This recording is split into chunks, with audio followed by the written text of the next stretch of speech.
అనంత విశ్వ సంపదని ఆకర్షించడానికి మీ ముందుకు వస్తుంది అహం బ్రహ్మాస్మి సాధన 11 డేస్ ఎనర్జీ యాక్టివేషన్ ప్రోగ్రామ్.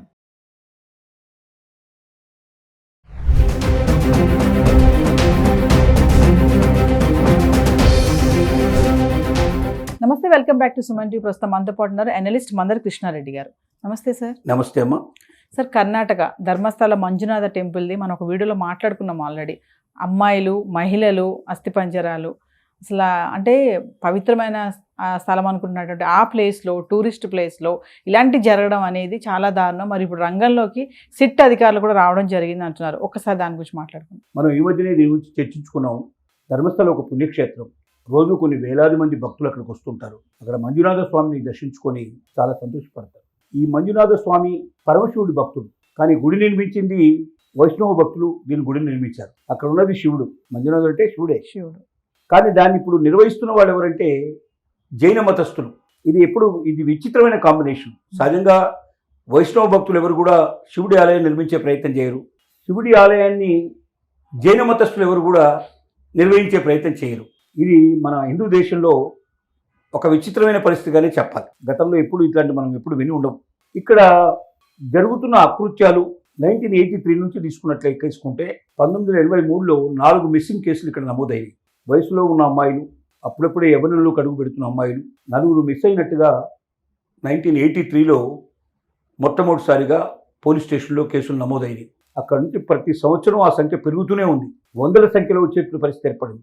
మామూలు లెక్క తీసుకున్న 423 కేసులు ఇప్పటిదాకా మిస్సింగ్ కేసులు అక్కడ ఉన్నట్టు పోలీస్ స్టేషన్లో నమోదు చేయబడ్డాయి. ఇంకా మిస్సింగ్ కేసులు నమోదు చేయబడినవి ఎన్నో కూడా మనకు తెలియదు సంగతి. అంటే దీని వెనుక ఒక పెద్ద లాబీ జరిగిందని, ఒక విషయం వ్యక్తులు చాలామంది ప్లాండ్గా ప్రతిరోజు కొంతమంది అమ్మాయిల్ని, లేదా ప్రతి వారం కొంతమంది అమ్మాయిల్ని ధర్మస్థలాన్ని చూడడానికి వచ్చిన వాళ్ళని ఎత్తుకెళ్ళి రేప్ చేసి ఆ అమ్మాయిని తిరిగి భూమిలో పాతి పెట్టడం కానీ, కాల్చేయడం కానీ, కొన్ని పెట్రోల్ పోసి కాల్చేసిన కేసులు ఉన్నాయి, కొన్ని పూర్తి చేసిన కేసులు ఉన్నాయి.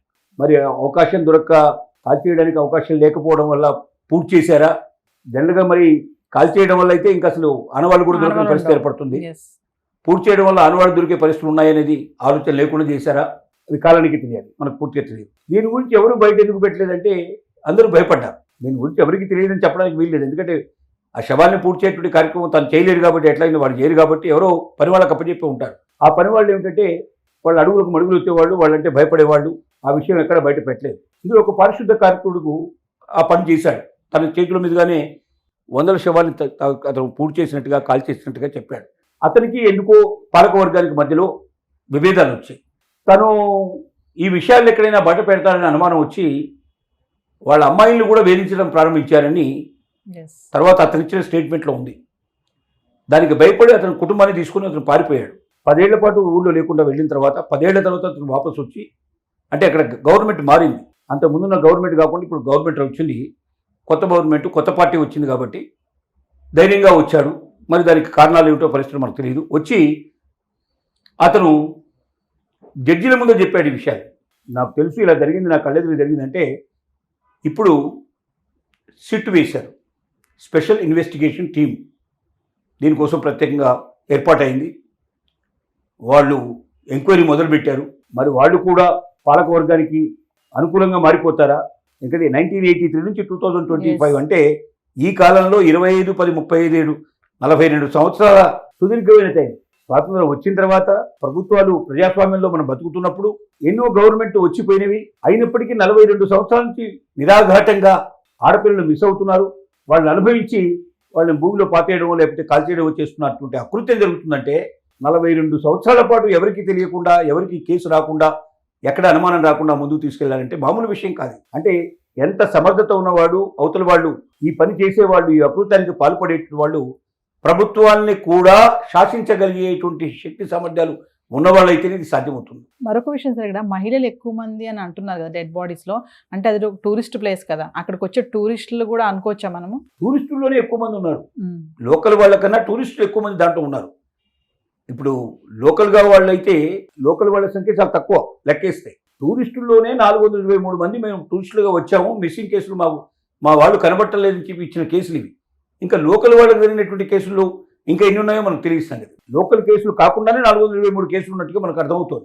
లోకల్ కేసులు కూడా, ఎందుకంటే సౌజన్య కేసు మనకు 2012లో బయటపడింది. ఎస్ 2012లో సౌజన్య అనే అమ్మాయి, ఆ అమ్మాయి కాలేజీలో చదువుకుంటూ, ఆ అమ్మాయి ఊరు కూడా దగ్గరగానే ఉంది. నది ఒడ్డునే వాళ్ళ మేనమావ గారు ఒక హోటల్ నడుపుతున్నాడు. ఆ హోటల్ ముందు నుంచి ఆ అమ్మాయి వెళుతుంది సాయంత్రం కాలేజ్ వదిలిపెట్టిన తర్వాత.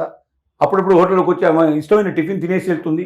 అలా తిని వెళ్ళమని చెప్పి మామయ్య రిక్వెస్ట్ చేస్తూ కూడా సౌకర్యం చేస్తే ఆ అమ్మాయి నాకు ఇప్పుడు టైం లేదు, నేను తర్వాత వస్తానని చెప్పింది. ఎస్ ఆ తర్వాత కొద్ది గంటల్లోనే ఆ అమ్మాయి మిస్ అయిపోయింది.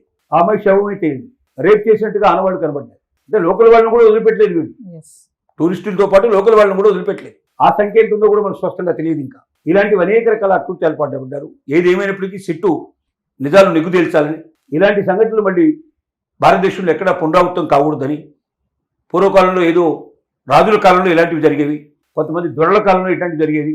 మనకు జమీందారులు ఉన్న కాలంలో పెళ్ళైన ప్రతి జంట అమ్మాయి అంటే దళితులకు సంబంధించినటువంటి వాళ్ళని పెళ్ళైన తర్వాత మొదటి రోజు జమీందారుతో ఉండిపోవాల్సిన పరిస్థితులు ఆ రోజున పబ్లిక్గానే జరిగేవి. ఆ రోజు ప్రశ్నించేవాడు ఎవరు లేడు.